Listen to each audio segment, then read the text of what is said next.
Your warrior one may look strong, but are you protecting your lower back? Namaste. My name is Dr. Aparna Shukla, and welcome to this series of Mastering Yoga Asanas. Let's learn Virabhadrasana 1 or Warrior 1. Start with your feet about hip width apart, step one foot back, and turn the back foot slightly outward. Bend your front knee and lift your arms overhead. Now, check three things. Front knee tracks in the direction of your second toe. Keep your front heel grounded.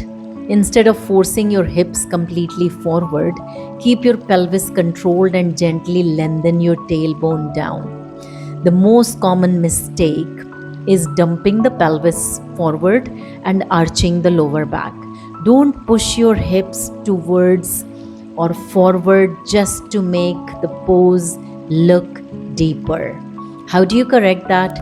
Think ribs over pelvis, tailbone down, front knee stable, spine really long.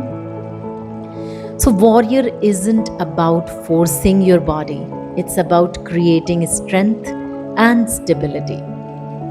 Remember, don't chase depth, create alignment.